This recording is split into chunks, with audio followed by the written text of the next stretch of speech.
First impressions, this book is incredible.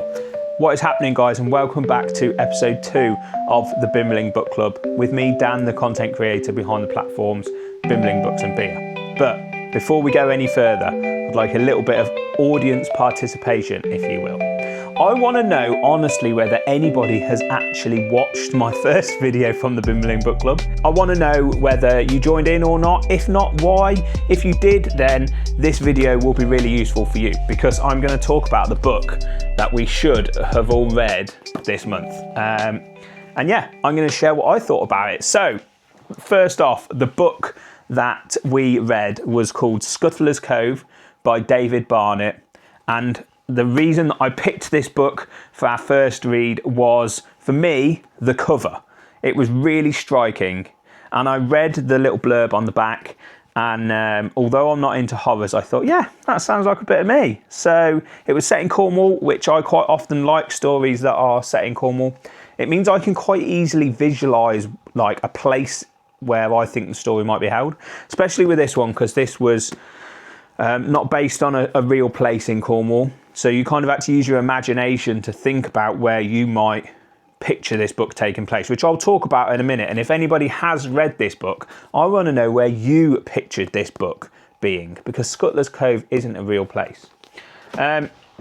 So yeah, and at the end of this video, I'm going to introduce this month's read, which I'm going to be honest, I've already started. So I apologise that this roundup video is 2 weeks late already.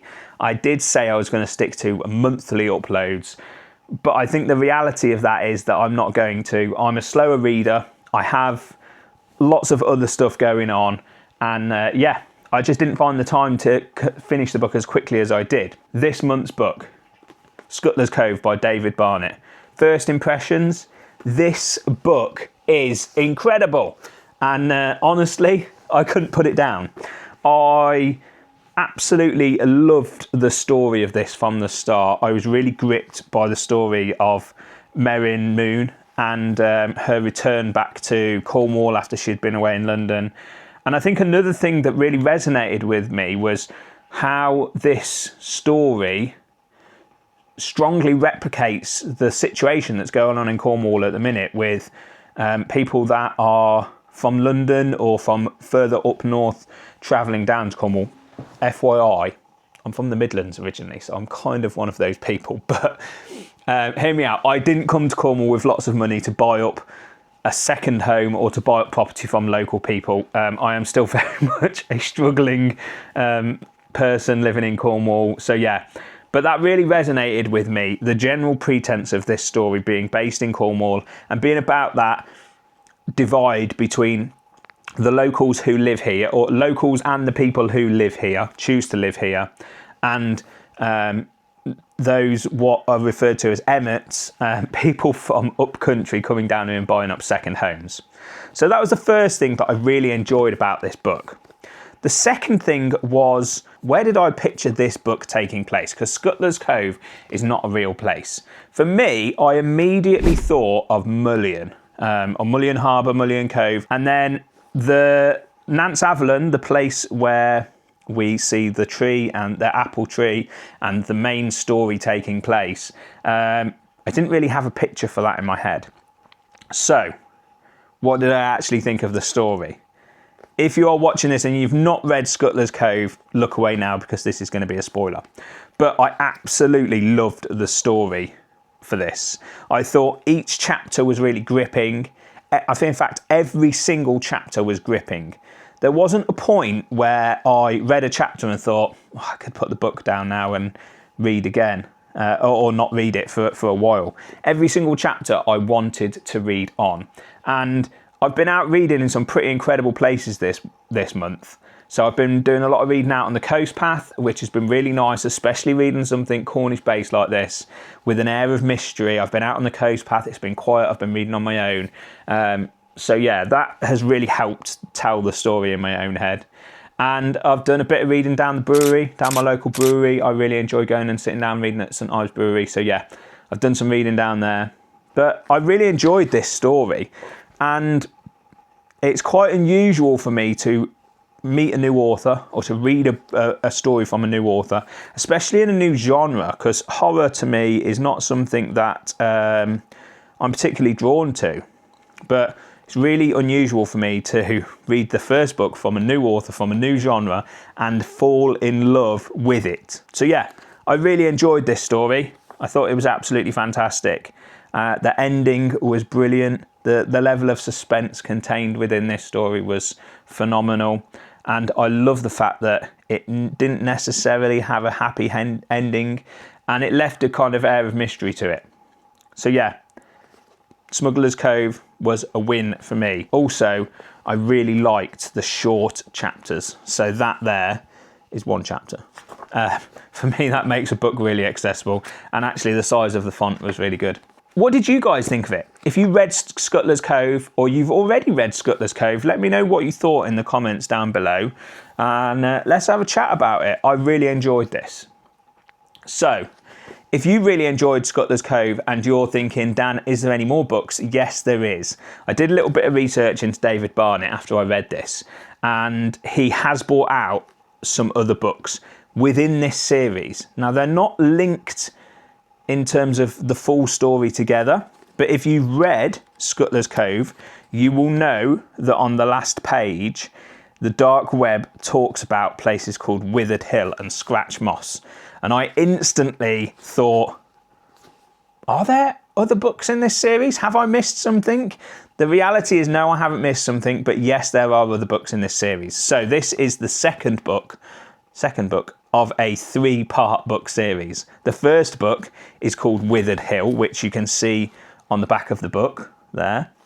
And he's just brought out the third book in this series, which is called Scratch Moss. So not this month, but I think next month, David Barnett's first book of this series, Withered Hill, will feature in this series because I absolutely loved his work. Okay, so Scuttler's Cove, there's my take on it. Right, this month, next book is going to be The Life Impossible by Matt Haig. Now, I don't know whether anybody's already read this. It is very different to Scuttler's Cove, but I have read some Matt Haig stuff before. How to Save Time, I believe I've read before. I really enjoyed it. He does quite a lot of different styles, Matt Haig. He's very much about addressing mental health and depression within his books in kind of a roundabout way. He openly talks about them, whether he builds them into stories or whether it's part of his fictional and non-fictional stories, it doesn't matter. So I saw this book in Waterstones when I went in and bought Scuttler's Cove, and I looked at it and read the blurb and I thought, oh, that sounds really good. So yeah, this is what we're going to be reading this month, The Life Impossible. On the front, it's described as being full of life-affirming wonder, wise and moving, and an odyssey of action and awe. And it's described as being lush and magical. But I quite recognise people. Benedict Cumberbatch, The Guardian, The New York Times. So I think this is going to be a good read. I've already started it. And very first impressions, I can't put it down either. It's got really short chapters, which I absolutely love. My only nitpicking thing first is that it's got really small font, which means I have to work a bit harder to read it.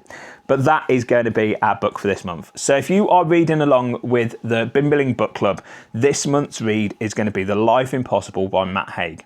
Go out and get yourself a copy of it now.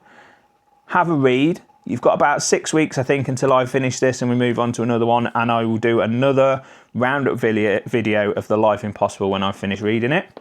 And yeah, I hope you all enjoy it. Before you go, I've got one thing to share with you that I have started using this last month and it really helps my reading, and it is one of these. Now you might be thinking, what on earth is that, Dan? But do you get that point when you're reading a book from the middle and you get bored of having to hold it 2-paged? Well, if you do, this is where this comes in. Now I've got quite fat thumbs, so it doesn't really fit on my thumb properly.